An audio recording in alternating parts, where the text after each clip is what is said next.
scorcher at Indianapolis, and it's going to be a lot hotter before they've run the 37th 500-mile Memorial Day race around this 2.5-mile oval.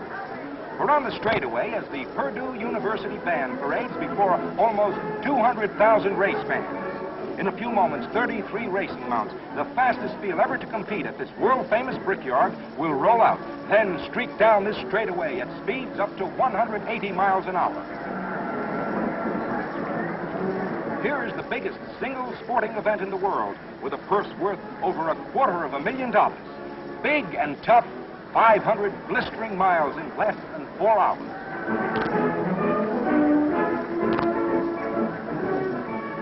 They're rolling them out now. These sleek speed wagons costing more than $30,000 each.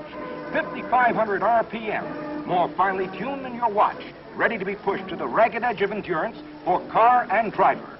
There they come, the 33 fastest cars out of 87 hopefuls.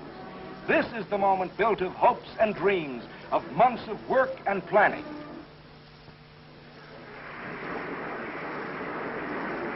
Action began at the track a month ago when they rolled out of the pit area, out of the garages to get set for the 10-mile qualifying run. Those brief seconds when the track's clear and you're really rolling, testing your machine for endurance, power, and that last precious ounce of speed.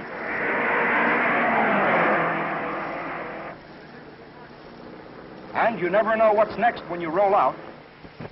He's into the first turn too hard.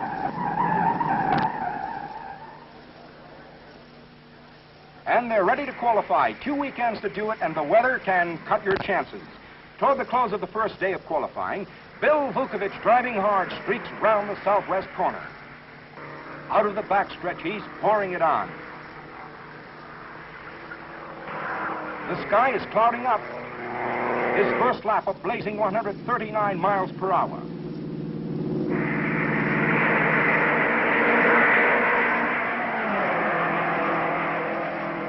And he goes into the backstretch on his last lap as rain begins to fall. Here he comes. And Vukovich qualifies at 138 miles per hour. He's got the important pole position, and the rest cover up and wait out the rain. Sam Hanks is ready on the second and last qualifying weekend. There's Mel Torme, noted singer and race fan. Sam rolls away from the pit, driving the Bardol Special that won third place for him last year. And he's on it, piloting number 3 into the southwest corner as a good crowd watches. And he qualifies at a snapping 137 1/2. There are plenty waiting a turn. Duke Nalon warms up the Novi Special, the only V8 front drive in the field, and he's away.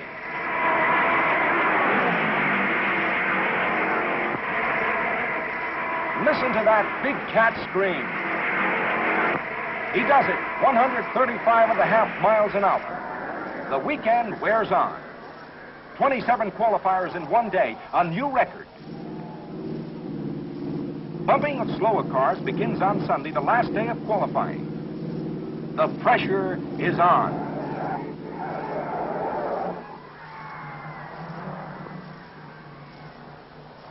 Bill Holland in number 49 gets a second chance to qualify a car after his first mount is bumped. This number 49 has shown no speed over 130. But Holland, Indy winner in 19 and 49, is on the comeback trail. After a fast practice run, he takes the flag, diving into the groove in the south turn. He's really covering ground. His first lap, a scorching 138.2. The crowd holds its breath. Can he keep this pace up? And he averages almost 138 for 4 laps. And is his wife happy? Yes, we eat. Bill gets his crew together and gives them a full report as qualifying ends. Entrants who didn't make the grade pack up. The job of disassembling and repairing cars and engines gets underway. New parts, new assemblies, new gear ratios. The secrets of the mechanic's trade, learned through years of experiment and testing, are put to work. From a 4-lap speed attempt, the emphasis is shifted to the grind of a 500-mile pull, 200 laps. The 33 qualifying cars range in speed between 135 and 138 miles per hour, a difference of only 6 seconds between the slowest and the fastest. And now the mechanics work to squeeze the last bit of speed, the final measure of safety and mechanical endurance for the big race. Of the 33, only one engine, the Novi V8, is unique. The others, all Meyer-Drake 4 cylinders, put it up to the mechanics to deliver that extra bit of performance.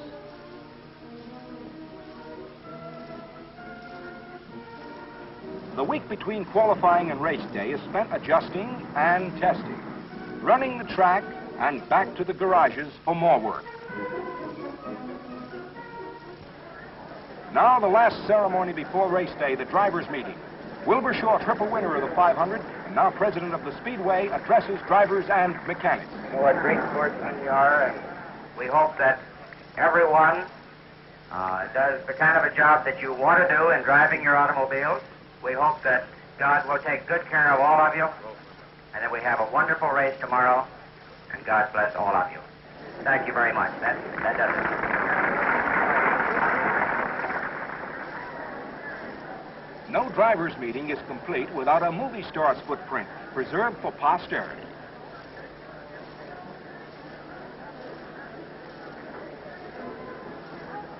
In this case, it's lovely Jane Greer. Whoops, is she stuck? That's better. Don't forget the shoes.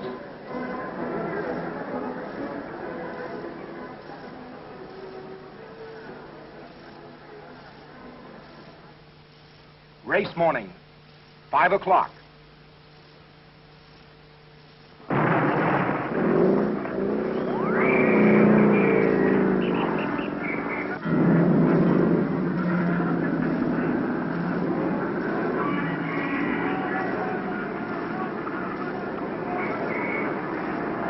Through every gate, lines 5 miles long begin to move. Race fans from all over the country have come home to Indiana.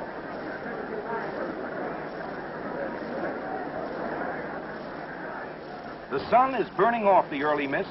There's a hot breeze blowing.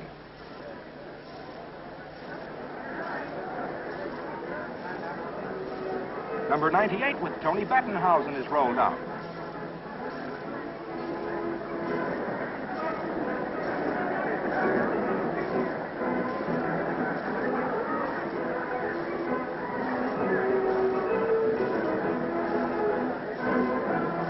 There's a headline good every year.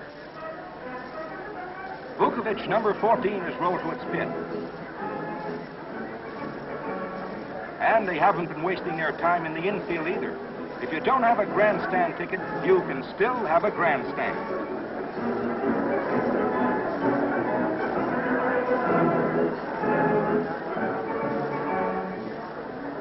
Tear off the plumbing, Dad. We're going to see the race.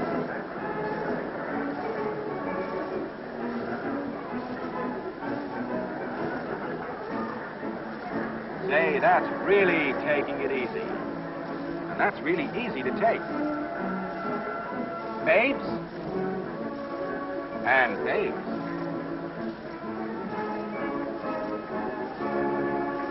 He's seen a lot of races. The crowd is still pouring in. And they're rolling out of the pits to the starting line. Vukovic, nervous and impatient at the pole position.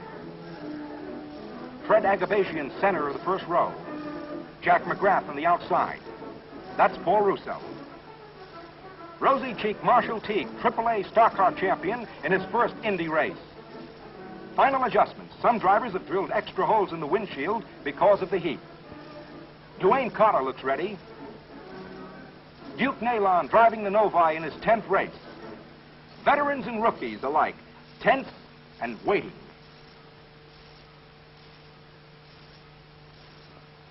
When you get this close to starting time, there's nothing to do but wait.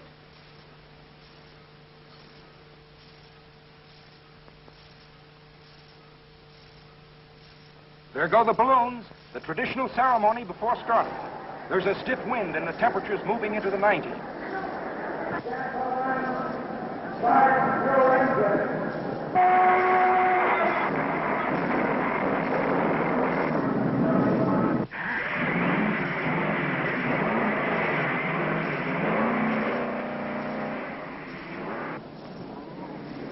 The pace car rolls out. The mechanics scramble back to the pits.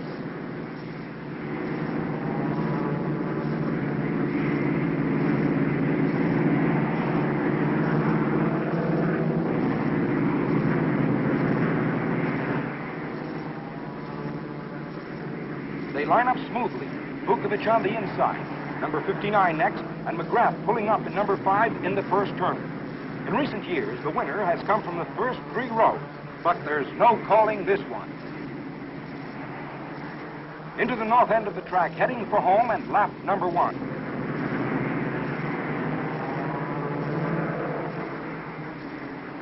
The pace car pulls over. The green flag. They're off.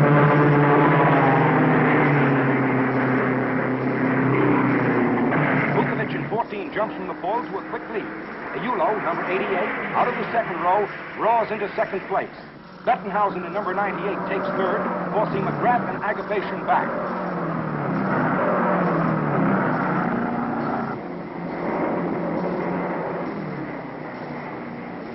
Vukovic sets a new mark for the first lap, an average of 133 miles an hour, almost 180 on the straightaway.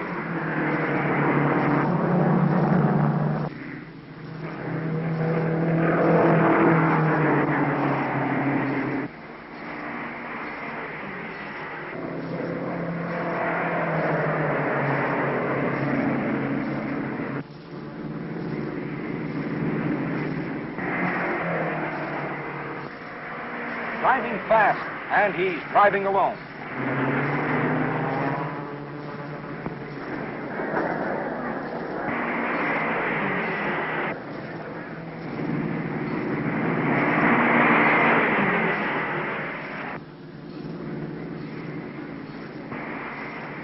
Bettenhausen and Ayulo fight for second place coming into the chute. Here they come. Ayulo has the range, and he squeezes through. Agapation 59 is 4th. Art Cross, Rookie of the Year in 1952, moves up among the leaders.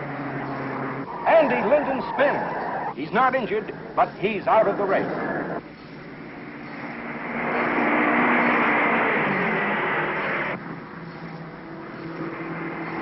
The field is slowed by the yellow flag.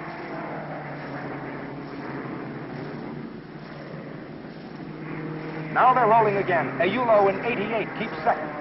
Agapation is third.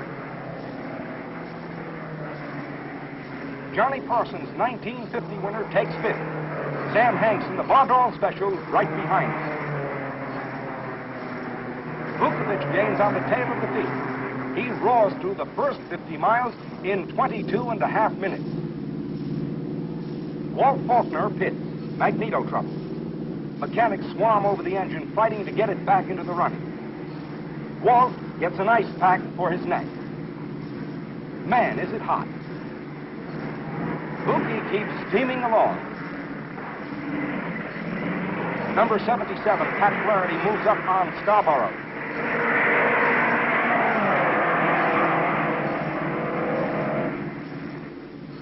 Parsons comes in for water and fuel.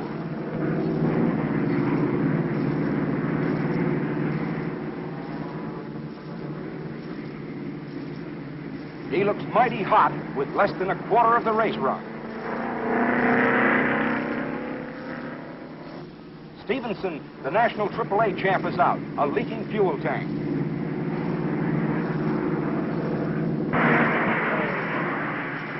Bookie's crew call him in after 2 more laps.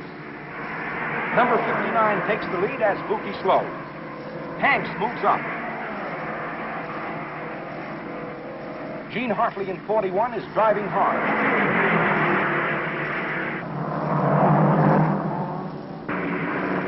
Here's Bookie pitting on lap 49. His crew moves into action with trained precision developed during weeks of practice. At the 100-mile mark, he has set a new average speed record of 133.7 miles an hour. Less than 45 minutes to run the first 100 miles. Now his crew, with amazing teamwork, fights the clock to get him moving again.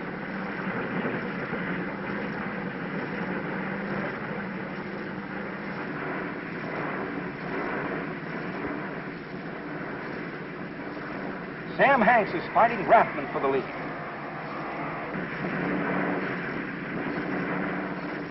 Hanks and the Baudot special leading now.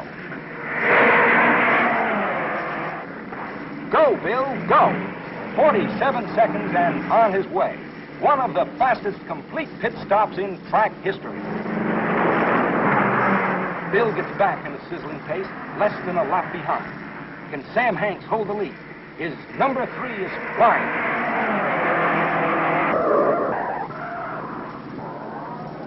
Gene Hartley in 41 hits the wall on the north turn.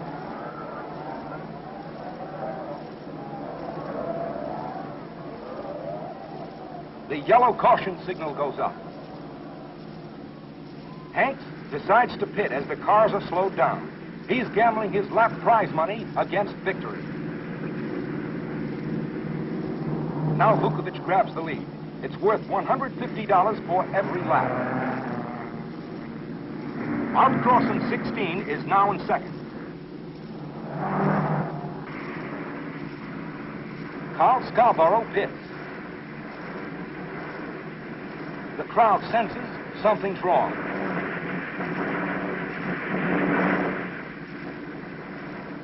He can't go on. The heat has beaten him.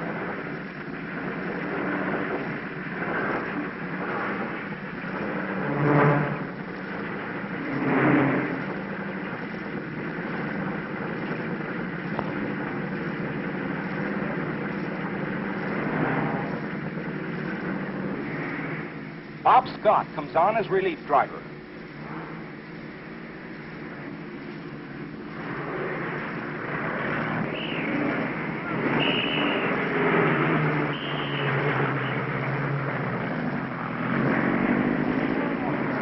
Hanks pressing.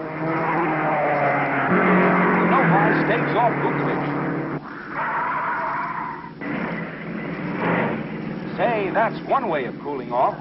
It's Don Freeland in 38. He's one of the 6 rookies here this year. He's all right, but he's out of the race. And it's number 77 pressing Sam Hanks.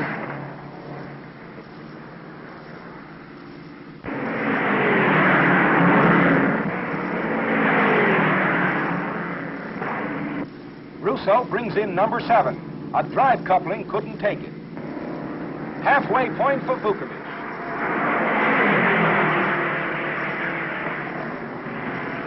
Agabation in 59 holds second. Hanks in number 3 is third. Cross in number 16 fourth. Agabation's crew signal. Paul Russo, out of disabled number 7, pounds the circulation back into his hands, numb with gripping the wheel. Here comes Agabation.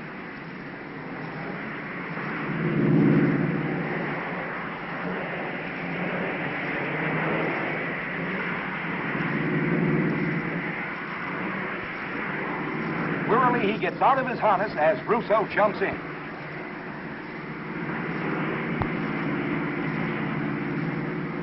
Tough luck, Freddie. And the tempo increases.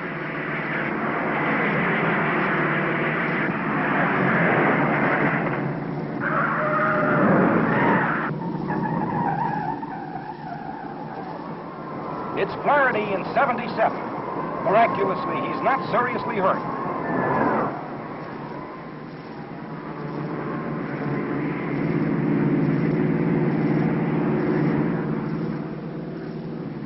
The yellow flag slows the field. Oil from the wrecked car has to be removed from the track.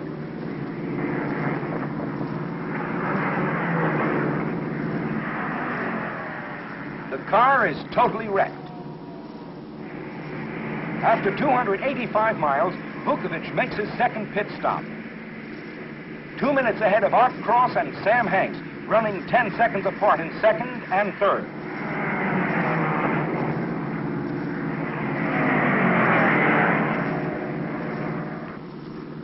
And he's rolling again in 1 minute and 1 second with 4 new tires, a tank of fuel, and a lap to spare.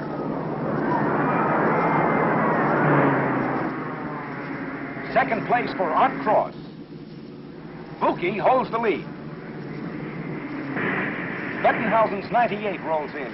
Tony slumped in the seat. He's exhausted, unable to move. And while he recovers, Stevenson takes over for him. Watch out, mister. There's no more track over there.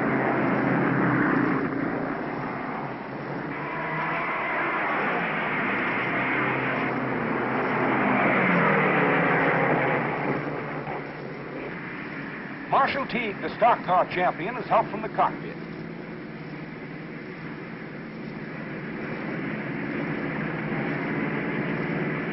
Those cheeks aren't rosy anymore.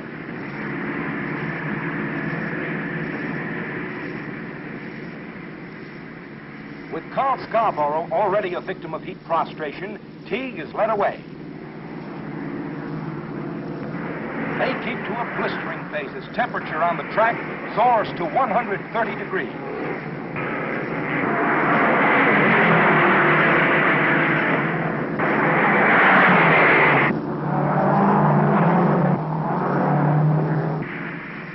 Vukovic makes his third stop. 28 laps to go. It's water down his neck and another cup to drink. Henry Banks is standing by as relief driver. But Vukovic won't leave his seat. The crew again performs miracles. The works in 49 seconds. He's rolling, and only an accident like that which cost him 9 laps for victory last year can stop him now. He gets a standing ovation from the crowd.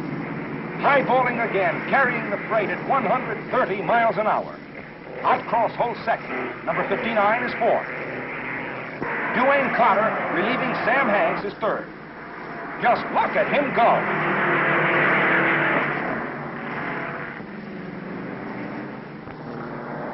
Gene Hartley replaces Stevenson in 98, the third driver for this car. It's lap 198 for Būlgi. Now they're moving the trophy to the winner's circle. Cross and Agabasian still back.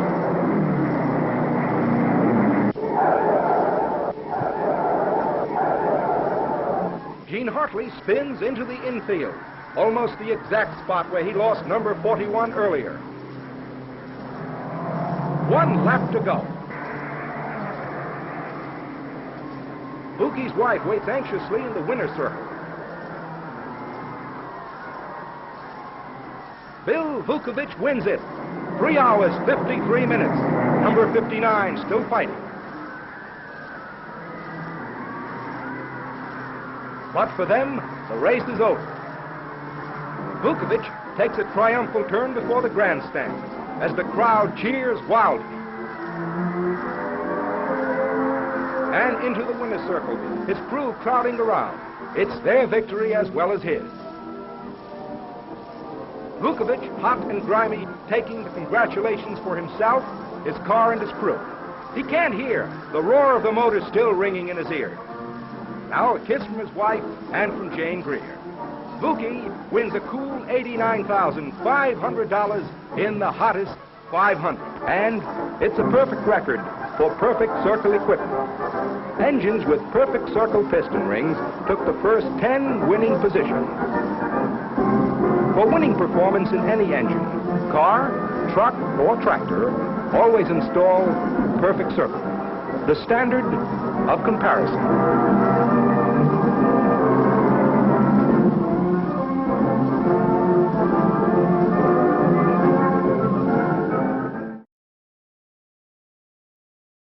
Le pilote. Et les voilà partis. Les Maserati, avec Fangio et Gonzalez, démarrent puissamment, suivis par les Ferrari de Farina et d'Ascari. Les virages de la source et de l'eau rouge sont pris à toute vitesse par les Argentins qui veulent déjà décramponner les Italiens. Ils y parviennent, mais Ascari et Villoresi attendent leur chance patiemment.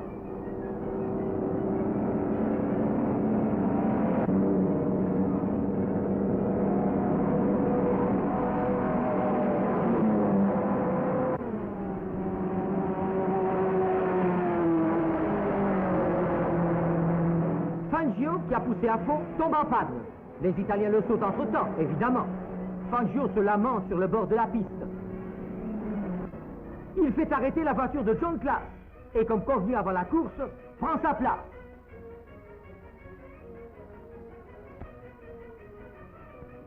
Très sportivement, le Belge lui souhaite bonne chance.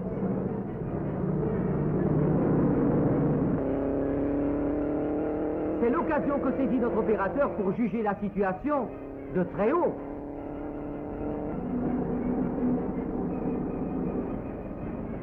Et voici ce qu'il a trouvé comme vue d'ensemble. Avouez que le spectacle vaut le coup d'œil. Des dizaines de milliers de spectateurs suivent alors la tentative impossible de Fangio en vue de refaire son retard. De la 12e place qu'il occupait au moment du changement de machine, l'Argentin remonte à la 3e, derrière Ascari et Villoresi. Sans son accident, heureusement sans gravité du dernier tour, il pouvait espérer sauter Villoresi. Ce fut là le gros exploit de la journée. Le champion du monde Ascari termine bon premier, ayant parcouru les 508 km en 2h48 minutes 30 secondes, précédant son équipier Villoresi de près de 3 minutes. Paul Frère, très malchanceux, se classe premier.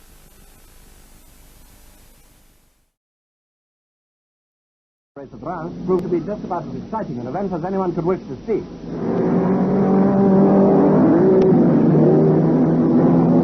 One of the early leaders was Gonzalez, number 20.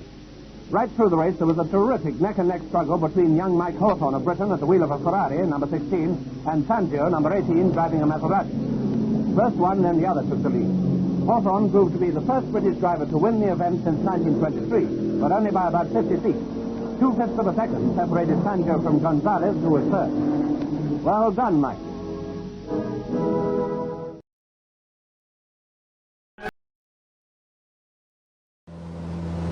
Let's go for a brief overflight around the Nürburgring of the 1950s. Here below us is the hamlet of Nürburg itself, dominated by its medieval castle. On a plateau below lies the Nürburgring Startplatz and pit area, from where the track funnels down into the 180-degree south curve, before leading back behind the pits into the left-handed and dish turn of the north curve. Out of that left-hander, the competing cars leave the pit area and plunge left, right, left, down through the tall forests of the Harzenbach.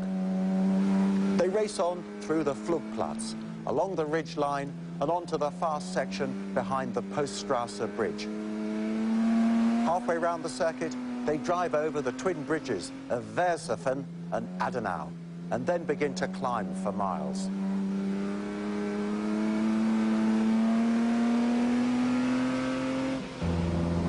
To the classic hairpin of the carousel, where the racing line is banked with concrete.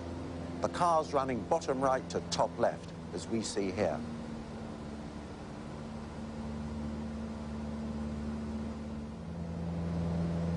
Dropping rapidly now, the field will leap over the drop at Brenken before soaring right-handed away towards the Flatzgarten curves. The start of the famous switchback Dottinger-Hohe Straight. Here's the circuit on the far side.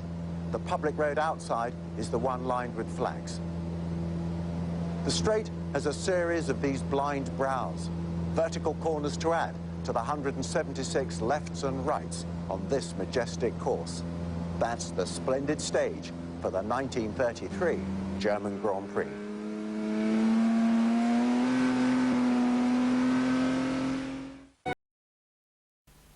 I don't ever slow up, no I don't take shit. I got no love for the fakeness. If you wanna play tough and wanna hate this, I'll always show up. I don't ever slow up, no I don't take shit. I got no love for the fakeness. If you wanna play tough and wanna hate this, I'll always show up and make a statement. I don't ever slow up, no I don't take shit. I got no love for the fakeness. If you wanna play tough and wanna hate this, so instinctive and so passionate. Every word I move so descriptive like an adjective. I got a vendetta against people who patented being negative when you should be getting after it. I got facts over tracks, this and that. Spitting slow, spitting fast, I could roast, I could gas. Think I'm okay at last, but I don't know if that can erase all the past. And the pettiness, a reflection of the... Is the Bremgarten circuit, and at Bremgarten in August is the Swiss Grand Prix. This year's race was one of the first to reveal the Maserati challenge to the all-conquering Ferraris, and the six-cylinder 2-liter machines were to be driven by Fangio, Marimont, de Graffenried, Bonetto and Lang, while Giulio Ramponi kept a close eye on the all-important plugs. British participation in the race, which clashed with the Goodwood 9R, was disappointingly small for the Swiss organizers. Ken Wharton was there with his Cooper Bristol, while John Heath had HWMs for Lance Macklin, Paul Frere, and the local man, Scherer. No, not an attempt to fox the enemy. The foliage was a necessary precaution against the brilliant sun, which made bright metal painful to the touch, and had everyone moving as slowly as possible into the nearest shade. The colors of France were once again carried by the Gordini stable alone, Amédée's drivers Maurice Trintignant and Jean Berrat. But this splendid piece of machinery was unhappily a non-starter in the race. For Ferrari, the Swiss Grand Prix was as usual a full-strength effort. 4 works cars, prepared with the customary efficiency, were to be driven by Ascari, Farina, Villoresi, and Mike Hawthorne, at this time already happily settled in with a great Italian team. The popular Swiss driver, Baron de Graffenried, was obviously determined to do well with the Maserati on his home ground. And there had been much speculation on the potency of the new ASSG 6 Massa power unit. And as 0-hour approached for the 300-mile race, 19 cars were wheeled from the paddock to the starting grid. Veteran maestro Luigi Villoresi had but qualified for the 3rd rank on practice time. Farina looks happy, and apart from that, he was to be on the outside at the front rank. While to Alberto Ascari, second fastest in practice by 0.6 of a second to Fangio with the Maserati, this was an important race in his effort to retain the World Championship. So to the crescendo of excitement and the fleeting, spine-tingling seconds before the start of a grande épreuve.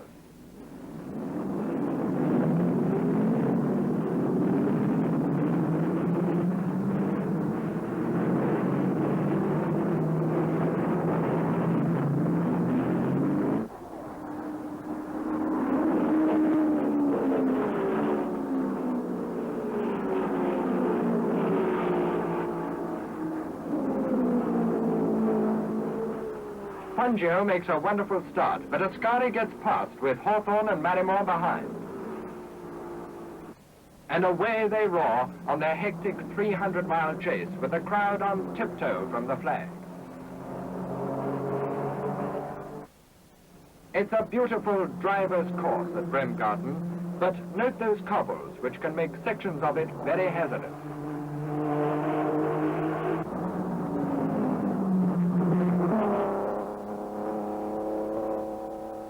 A true road circuit, this, twisting and swinging through the woods and past the quarry, with lap speeds climbing towards the 100 miles an hour mark.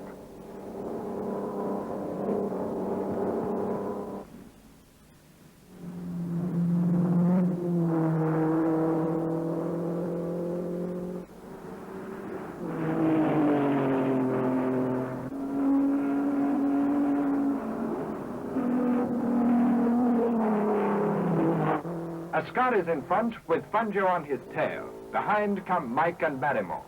The killing pace, the heat, and the very nature of the course cause many to fall by the wayside, and long gaps appear in the struggling field. Trintignant duels with de Graffenried, and all through the pack, the battle of the Swiss Grand Prix is joined. Here's the devil-may-care of racing on the continent. But at moments like this, one wonders if it's wise to stand too close.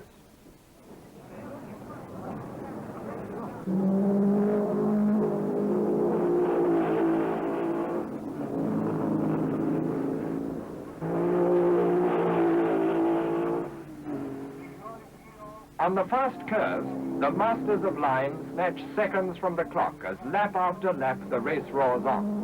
But now, Fangio has had to change cars with Bonetto and has dropped 6 places to Ascari, and the 4 Ferraris lead the field.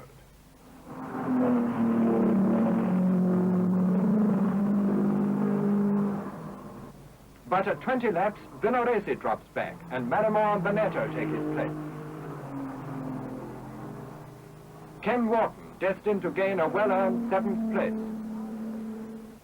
Mike Hawthorne, who fought a crucial battle with Marimo's Maserati, was passed, but still clung on until the Argentine's car broke an oil pipe and retired. Ascari, who lost a minute and a half at his pit, but fought back to lead. And Farina, who coolly held his station to 2nd place. The closing stages of the race were tense with excitement, as the Ferraris were robbed of their dominating lead, but fought off the Maserati challenge to romp home 1, 2, 3 towards the checkered flag. 4th place, 1 lap behind, was the best that Bonetto could do for Maserati. And there another Swiss Grand Prix is won.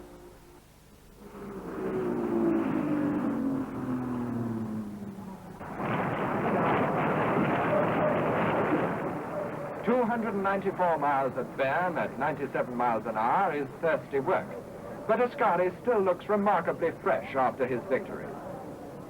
And Villoresi is glad to get a weight off his mind. To Mike Hawthorne, all credit for a great drive, which not only gained him 3rd place for Ferrari, but taught him much of value for tomorrow. It increased his confidence, strengthened his position with the team, and proved, if proof were needed, that here is a driver of whom this country may be proud. And to Alberto Ascari, a further Grand Prix victory, a victory which was to confirm him champion of the world a 2nd time.